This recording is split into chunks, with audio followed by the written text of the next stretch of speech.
د هر چا په منځ کې که اختلاف پیدا شوی که ناراضګي پیدا شوی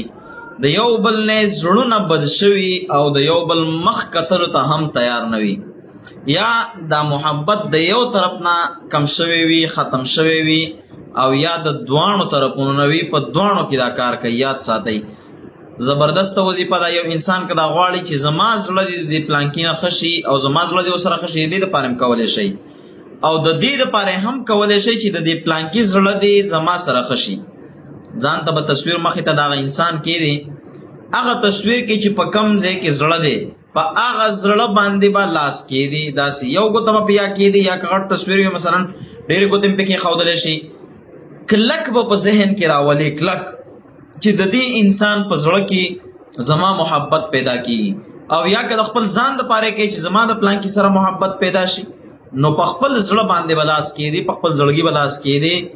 اسانه وظیفه ده ښایسته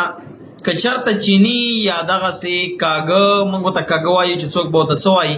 خو داسې یا بل ټاپیانې وغیره تاسو ټاپیانې هم ځان سره کېښودلی شئ خوږه میوه ځان سره کېدی سات پس د دې وظیفې په دوران کې هغې نه سکه هم کوئ نو انشاءالله فایده به نور هم سوای. آیات مبارکه دی ورکوټې آیات کریمه دی دا دته دلته لیکم هم زه بره انشاءالله دا آیات تاسو ته به نور هم اسانه شي. دا آیات به وې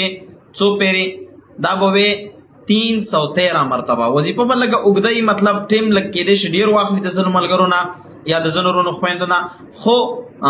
فایده به انشاءالله زبردست قوي ترینه فایده وي.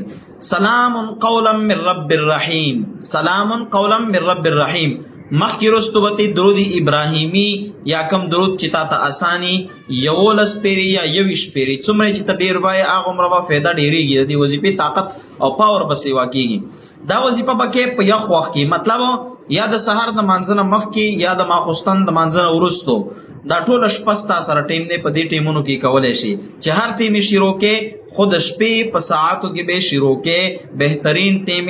د سحر مانځه ته نږدې دی یا د ماخوستن د مانځه نه وروستو دا 12 بجې 12 نیمې بجې خواوشه دا هم ښایسته ټیم دی د دې دپاره دا وظیفه په دغه انداز باندې شروع که انشاءالله العزیز زبردست ریزلټ به ووینې په خپل سترګو باندې. دا وظیفه ټوټل